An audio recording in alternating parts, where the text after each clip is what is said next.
Hello, everyone, and welcome to a special episode of the UnWrapped podcast as part of this year's Power Women Summit.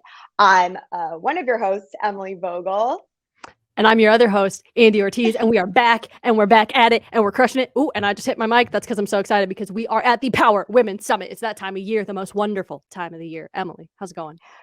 Great. So now, for those of you who don't know, UnWrapped is our WrapWoemn podcast all about empowering women in Hollywood and women in the industry. Today, we have two amazing guests with us, Nina Dobrev and Julianne Hough, well known as actors.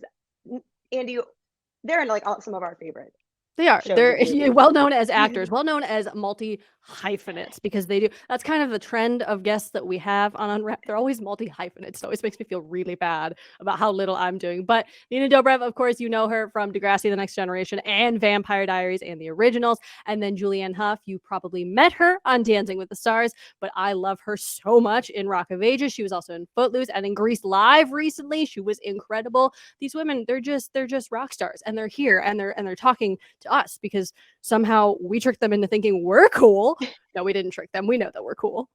We know. But today we are actually here to talk about their roles off screen because they have recently started an amazing wine company, Fresh Vine Wine. So we are here to talk all about their work in this space, their work as entrepreneurs, and just their work as being badass women.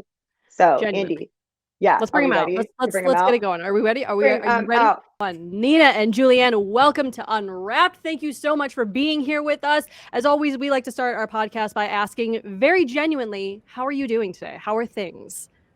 That is wonderful that you asked that. First of all, hi. I'm doing great. I just got back to New York, and so I'm feeling a little overwhelmed, not gonna lie, with like getting back into the city and all the things that need to have, happen. But honestly, like knowing that I was coming to see Nina and actually like be with her in person and hug her, actually completely like calmed my nervous system down. So that is the genuine, authentic answer of how I'm doing. Good. Nina, how are you doing genuinely? I'm genuinely very good. I mean, a little bummed at how cold it is in New York right now. But that's kind of, it's unfair to even say that because it was so unusually hot for so long. Like last weekend, I mean, not this past one, the one before, I was wearing shorts, like on a Saturday. It was warmer here than LA. It was summer weather up until a few days ago. So it's funny because like I'm already a New Yorker, I guess. Instead of thinking of the positive, like it lasted so long, the heat, I'm like, oh, it's cold now. Why is it so cold? No, dude, I feel you. I'm in Chicago, and we had a very also violent shift into fall and winter. And I was like, it was 70 degrees like 4 days ago. So yeah, we are cranky. But we are so excited today to talk all about Fresh Vine Wine. First things first, how much wine was consumed in the creation and making of this business? I don't know that we could even really quantify that. A lot. Our body weight times 1,000, probably, I'd have to say. And I think the best part too is that the hours of consumption was like we would be doing press in the morning, and so we would just start at 8 a.m. And we're also very odd, or doing tastings, in the morning. That was also a very different experience, but one that was good. Mm-hmm. Morning wine. I love it. So how though did you decide to go from just being drinkers of wine to getting into the wine business? Were you guys just like sitting around one day and like, let's get into the wine business? Because I feel like my friends and I, when we're drinking wine, we're like, we should find a vineyard. Like we should open a vineyard, or like we should do it. But you guys actually went and did it. So that, like, what was that process like? How did you decide to get into it? Yeah, I mean, it's very similar to what you just said. There was a lot of we should for years and years and years. And then we went from like being young spring chicken to, women. Moderate chicklets. And so, we're more action forward than we used to be. And, it was really sort of the initial conception was from a lack of something that we wanted to make because we wanted it for ourselves. And then once we discovered that, we then wanted to bring it to the marketplace. But like I have a gluten allergy, so I can't drink a lot of wine. And I know I can speak for both of us that we would taste test and drink a lot of wine in our 20s, and then as a result wake up and not feel so great the next day. And we're both very active. We both like to work out and sweat. And so it made it that much harder to go to the gym or to motivate to go to the gym when your head is just like pounding from drinking so much. And so we wanted to create something that a better for you experience while still getting to enjoy the finer things in life. Yeah, I think to add to that too, it's like there were other wines out there that were beginning to do, like more of the low calorie, low carb. And so there was definitely a trend that there was like maybe something going to be shifting in that direction. But all the wine that we had tasted didn't taste good. We were like, wait, this is like not premium wine. This doesn't feel like the experience that we had when we had drank the wine. So how can we find that balance of both like low calorie, low carb, low sugar, making it feel better, like as Nina said, that better for you wine, but not compromising on that luxury premium experience. And that's where we were like, oh, we've got something a little special here. So, and that's our winemaker. Yeah, Jamie Whetstone is the brains behind the whole operation. Yeah. So was that the step, like after you decided you wanted to do this, was the first thing you went and did, like find a winemaker, or what were some of the steps? Yeah, without the winemaker, you can't make the wine. And obviously we are drinker connoisseur. Like we know a good product versus a bad product, but we're not there. We're not scientists. We're not getting in the nitty gritty. We're not farmers, like that's literally what Jamie does. And we wanted to find someone who was the best at what they do to help us and sort of collaborate and create something amazing. And the integrity of the fact that, Jamie has been in Napa for over 25 years and has, a reputation and roots, literally and metaphorically, in Napa in California. And so it just felt like, we can have an idea and a concept, which we did, but to be able to execute it, you need experts. And we really found an amazing expert. Did you know about Jamie or anyone before, or was it like you were like, oh, we're already friends, or you went out and then discovered? No, we were introduced to Jamie, from a mutual friend. He's and then the second we met him, he was instant. Like love when it all comes together. Wonderful. Yeah. Well, he has the same, values that we do. And like, he's an active person. He loves music. He loves, festivals. Like he is not, uptight and, he's just like, let's hang out and be cash. And so, we just like, but really at the same time, he is a little uptight when it comes to the wines. Like, he's very high particular. standard. Oh yeah. Very particular. Yeah. Which is good in our case. Like we like that about him, but off the vineyard, he's just like a normal guy, just like us. And we love hanging out with him too. And that was important too, because life's too short. You can't, we're too old to work with people that we don't enjoy their company and that don't add value on a personal and sort of deeper level. And so we had that connection with Jamie as well. I think that's so important, and where success really comes from is finding a team that, shares your values, shares, your motivation and things like that. So I like that you said that we need to go to the scientist, because my life motto is just science is hard. It's a hard thing. So it is not something that I ever want to do. So I respect it. I do want to ask you both, though, about kind of not necessarily rebranding, but making that transition from people know you from your acting, your dancing, all of these projects that you do on screen, to being an entrepreneur. Because I feel like, and I could be fully off base here because I've literally never started my own business, but I feel like there is potentially a thought there that like maybe it's a vanity project. Everyone starts an alcohol business or like something like it. So what were the conversations that were had in kind of crafting Fresh Vine Wine? Was it we want to be taken seriously, and how did you kind of shift from being on screen to like business women? I mean, I think, the minute you start saying, I want them to take us seriously, you're in it for the wrong reason. I think, when you have a passion for something, and at the end of the day, we are creators, like we're artists, we're creators. That's what entrepreneurship is. It's about creating.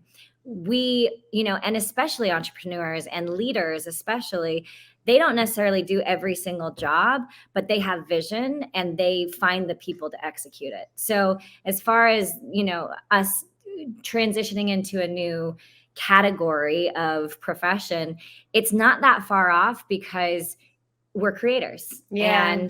And I think that like having a vision, knowing what you want, getting to the place that we're at, or even you, like you do have your own business. You are who you are, and that is your business.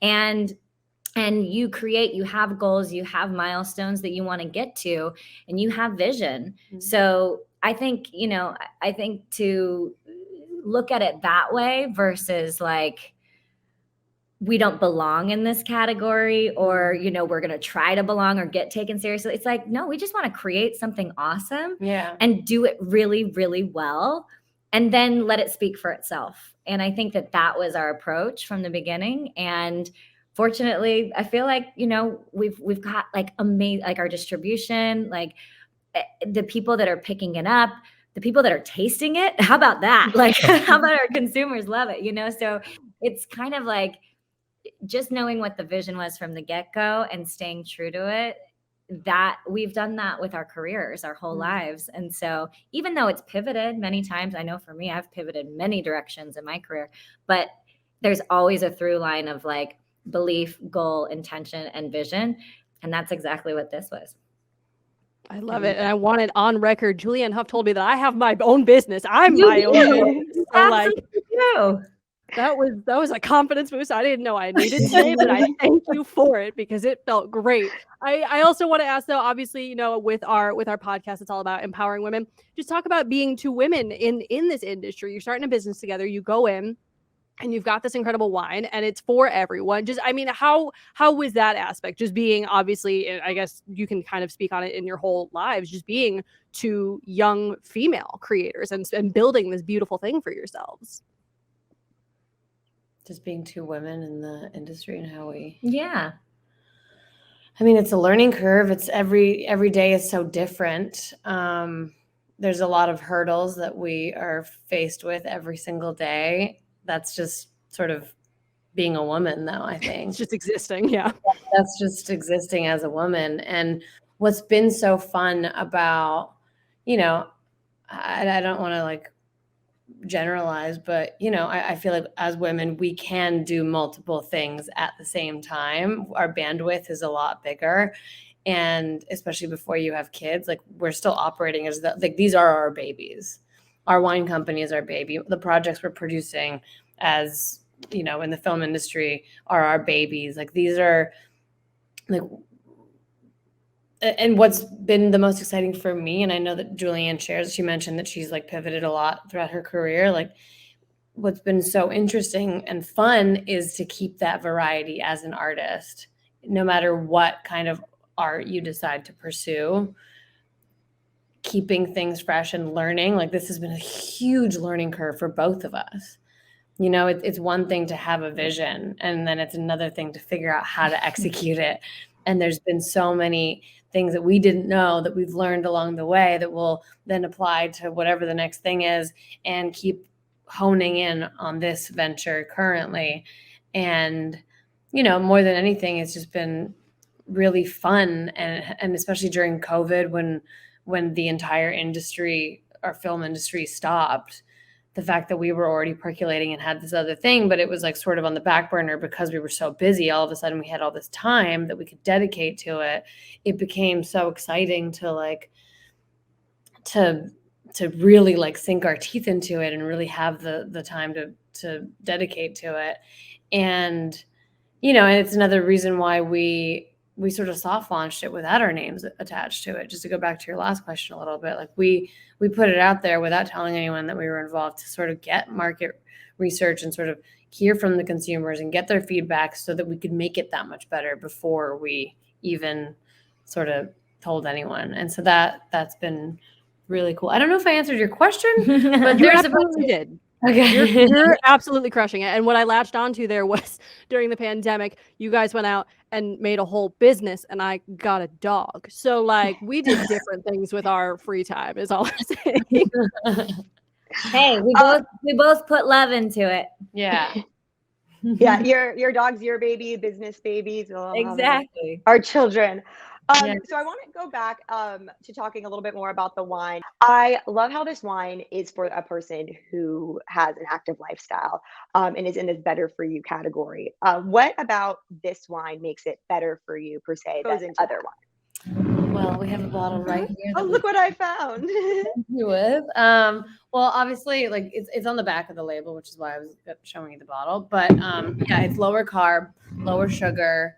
It's gluten free, vegan friendly, keto, like all the things. But more than anything, it's the low sugar content that helps with not having a headache the next day. And I think that like in a lot of wines, especially California wines, the alcohol level content is super high. If you look at like French wines and Italian wines and stuff, the alcohol level is actually a lot lower. And we all love Europe in the sense that like you can go and eat the carbs and the dairy and all of the things and never feel bad or gain any weight, right? So we always try to take a little bit of like what did people do really well in other countries, and the alcohol level is actually a lot lower in a lot of the European wines. And so looking at California wines, it's like, oh, the alcohol level is super, super high, which means so much more like sugar, calories, carbs, gluten, all of the things, and headache. So reducing the alcohol level, one, you still get that great feeling that you get when you drink alcohol, right? Or wine. But you know that you're not going to be like sloshed and slurring and like not remember the next day. You know, there's like a bit of a boundary there, like a built-in boundary for, not going too far. Well, what's also great is that it like, the whole point of drinking and the reason why we started together is connection. I love that we just think that out. And we harmonized again. Yeah, didn't plan that. Yeah, I was gonna say you guys are really, really cute. No, but it's all about connection, and it just like maximizes your connection time. You're enjoying this thing together, and you hopefully are drinking it with your friends. But no judgment for those of you who want to drink solo. In your bathtub by yourself. I'm cool with that. Live your life. But yeah, it just sort of maximizes that connection time, and you're doing it for the right reasons and not for the wrong reasons. Well, so one thing I'm curious on, because you mentioned all these things, you lower the alcohol level, and you take out the headache. It's all these really good things, right? It's all like perks when you do these things. So I'm curious, does that make it easier for you to then market it as like a healthier wine? Because I feel like whenever I see like something on the shelf that's like, this is the healthy version of this, I'm like, oh, I'm probably not going to touch that because Julianne, like you mentioned earlier, it's not good. So it's not gonna taste good. Yeah. It's not going to taste good. It's not going to look good. Like, it's very hard for me just as a consumer kind of getting past that hurdle of like, okay, but it's going to be better for me. So has that made marketing these like a little bit easier for you with all these pros, or how have you kind of approached that aspect? Well, I think when we think about it, we're definitely not claiming to be like healthy by any chance, but it is a better for you. And I think when we go into buying anything for ourselves, I'm a big stickler on making sure that like it's quality. Just because it's low calorie doesn't mean that it's like going to taste good and it's going to give me the same experience that I'm looking for. So I'm a stickler. I'm picky with that too. So it was very, very important to us that this is still a very, very luxury and premium wine, that the experience isn't compromised because of it. And, like there was a lot of taste testing and the labs and Jamie working his magic, to get to a place where it could be lower in the carb and the sugar and all the things, but not have it taste bad. And like the label, like it doesn't look like a better for, you know what I mean? It doesn't look like it's, we really worked a lot with the team to like make it look high end and premium and beautiful too. And I think the competitors in that category, I'm not going to name names, but I can definitely say that they don't look that.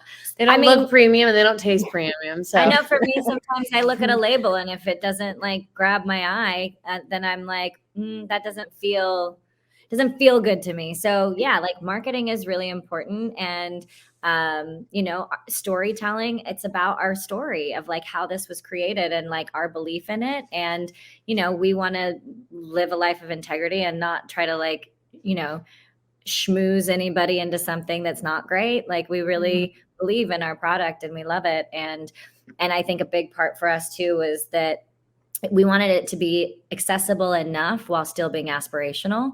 Our price point is in that higher accessible range. So it's like, it's still aspirational, but you're not, it's, $24 is basically our highest price. And so I think, don't quote me on that exactly. we have 150 reserve. We have one fancy sort of premium, like extra, that one's in the higher price point. Yeah, but the other 5 varietals are from like $18 to $24. And that's like, some people buy $15 wines and some people buy 19, but so there's still an aspiration to it because it is quality premium wine, while also still being affordable. Yeah. No, I love too how you mentioned, you're telling a story with your wine, and you guys, again, like, are storytellers, whether that be on screen through wine, which I think is really cool. And you guys also, I was going to ask you about the label, because that's totally how I choose wine. Like, if I don't know, I'm like, this one, all right, we'll go with that one. But going off more marketing, can you guys talk about some of the other marketing efforts you are doing, especially around community? I saw that you guys, I think, did like a tasting in Malibu. Julianne, I don't think you were there. It was like Nina with a cardboard cutout. How else are you, marketing the wine, building community around it? Yeah, I mean, we have a wine club on our website that we drive we have the email list for the people that have subscribed to our email. Instagram is obviously a huge marketing tool these days. We promote it a lot. We get together, we drink a lot. I also think too, just like, learning who our customer and our consumer is, and like they send us, feedback all the time. And so listening to them, and then like, we get a lot of videos of them like doing TikTok videos and stuff. And so it's like, who are our demographic? What do they like? And just listening, and I think that that's the biggest thing, is like, we're making this obviously for us, but for the people enjoying it. So when they're bringing us, information about what they're enjoying or what they want to see more of, like, we'll add that in there. So it could be us doing more videos. It could be us, I think the videos that we usually see people posting, like, that are organic and like naturally, like, they're basically influencers without us like knowing it. That they're like literally posting for us.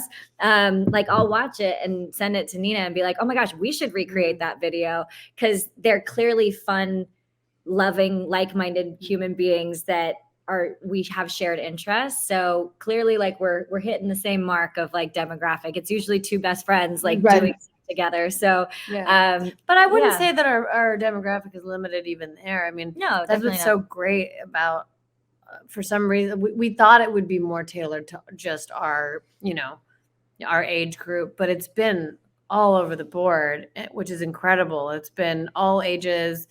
And I mean, we're in like men, it's women, Vegas, and at like Resorts World and the Charger Stadium, and like it's we're trying to definitely like diversify who our demographic is too, and just getting it out there. I think education is key. And now, Nina, you mentioned the wine club at the beginning. Can you talk more about like what that's all about? Yeah, our wine club is amazing. I mean, there's different levels depending on what someone is interested in getting into, but you get wine every month.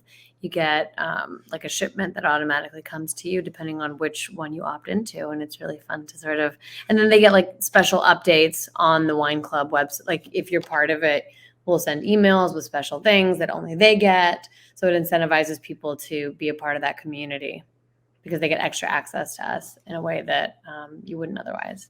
And we've just we've just updated the subscription too, where it used to only be the certain varietals that came as a pack, and now you're able to mix and match a little bit more. So, and we're still updating it and constantly, trying to, again, listen, what are you guys wanting, so that we can apply that.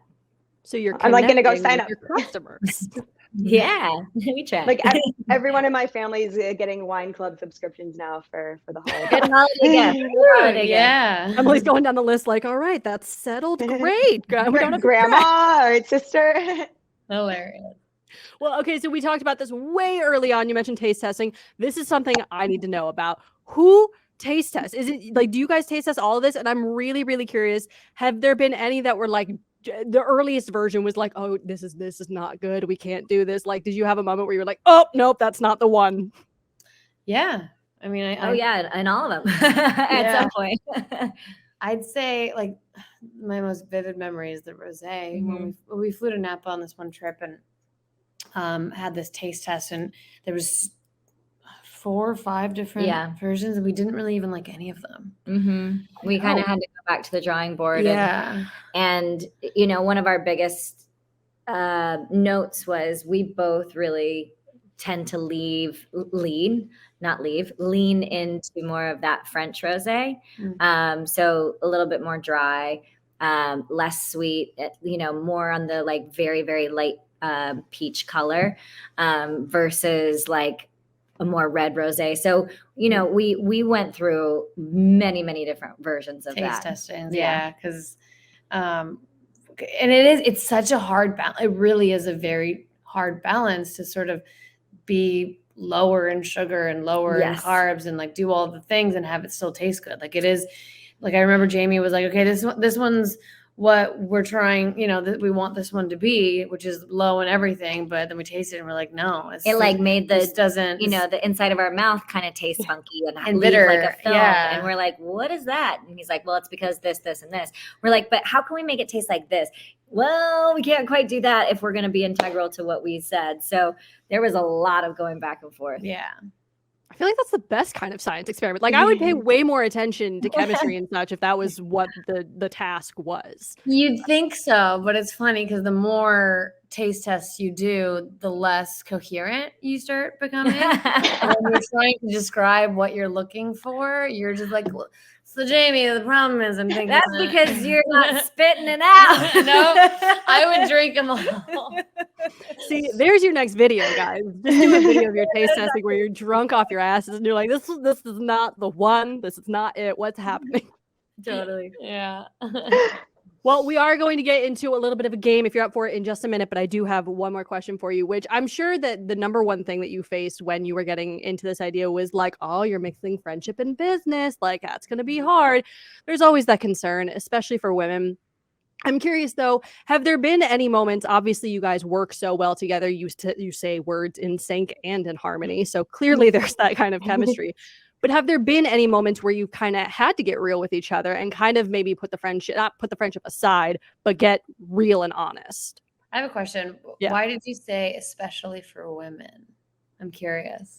Because I feel like anytime any two women want to do anything together, a business venture, when I wanted to live with my best friend in college, they were like, oh, but you're going to spend too much time together. That is at least a stereotype that I have faced in my life. Perhaps I'm generalizing too much.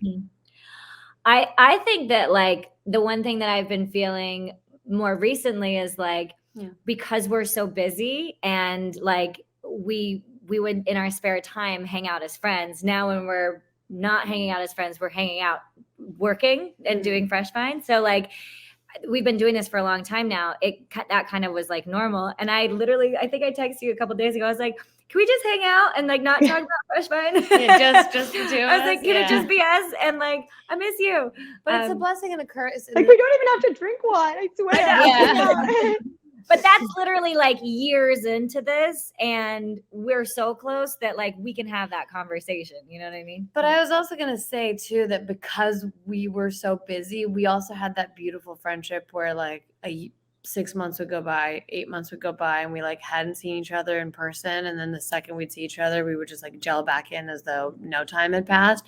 And so in a way, starting this business has forced us to see each other even more in a great, like we're actually more frequently seeing each other than we ever have before, which is great. Yeah. But we're having to carve out more like personal time, which is tricky because it becomes the business started because it was personal and then we turned it. So it's I think the seasons of life. Yeah. Like wine, you have to let it age and go into different things. It's like friendship. It's like sometimes you're like super in the business mode. Sometimes you just want to cuddle and hang out and have fun. Sometimes you're like, we need a break, you know, like that's just life in general, whether you're working together or friends, you know? So I think but the good news is like, at least we communicate and we're honest about it. And there's no, like we make each other feel really safe, I think, where you can bring up anything. And whether it's personal or professional, like we're here to like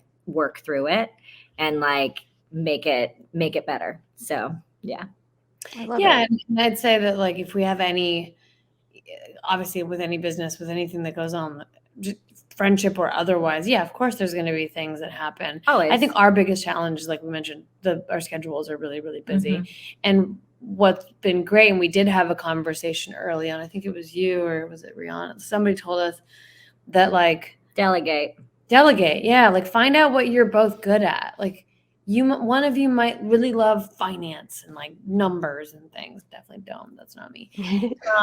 Same. And then one of you might like creative or this or marketing or whatever, or you know, like getting us to both fly to Napa at the same time, like doesn't always happen. So sometimes one of us has to go. If Julianne was just shooting a film and she was in Nebraska for a month, and so I had to take on a couple more of the obligations, and then I'm sure like at some point the roles will switch. Yeah. And having that ability to be able to like, you know, rely on your partner to pick up when you can't be there for something has been such a blessing. And I'm sure that a lot of people don't have that luxury, and we have, you know, we really figured out early on like what we both love and what we're both good at, and we like sort of like have our zones, and that way not one of us we both don't feel overwhelmed at the same, you know what I mean, like we can sort of feel like we have a grasp on things and that we're supported by the other person.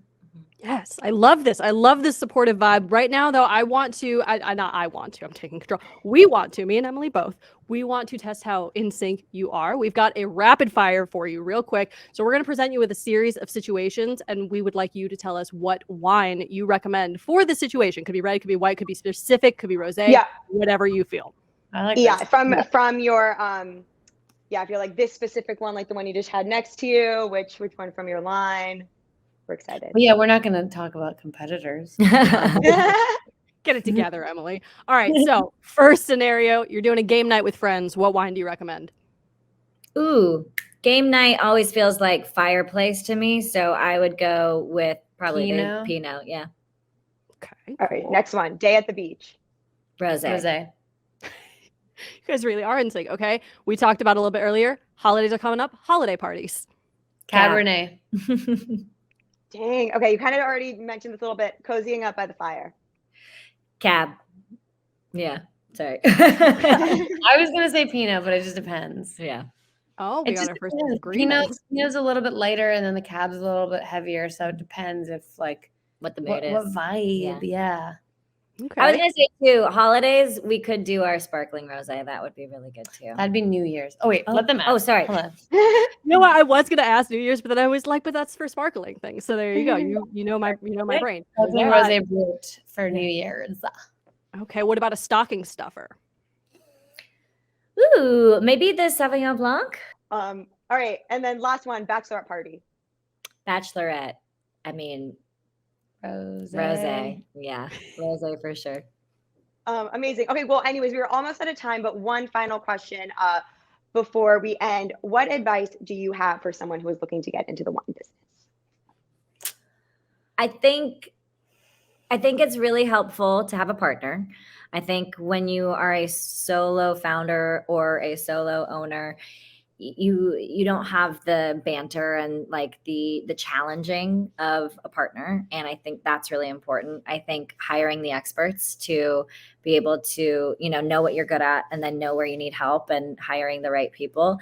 And obviously like take a bunch of, time educating yourself of like, what is it that you like? And then what is it that the market, that you're trying to go into really is looking for, what they need, and just own it. Like, I think that's the biggest thing too, is like, if you're trying to be too many things and be for everyone, then you can dilute like your impact. And so like really just knowing like what it is, and not that you have to stay in your lane completely. You can do this, but just like really, really owning that category for yourself, because then there's years for you to be able to branch out later. I love it. Anything to add, Nina? Maybe come join our company. There you go. Woo-hoo! I was gonna say you could do it, but we've already laid the land. It's It's a hard road, so maybe come join us. I like that. Could I It'll be pretend to be a fun. scientist for you guys? That's I make a great fake scientist. I feel like I could do wonders for you guys. Well, thank you so much. I can't wait to go sign up for the Web Club right after this. But Yay. yes, thank you all, and have a great one. Thank you, Thank you so Emily. much. Thank you, Andy. Thank you both. Thanks, guys. Bye. We appreciate your Bye. time. Thank you. You too. Bye. Thank you all so much for tuning into this special episode of Unwrapped. For more information on Unwrapped, or if you want to check out some of our past episodes, you can do on Spotify, Apple, wherever you get your podcasts. Also on WrapWoemn.com.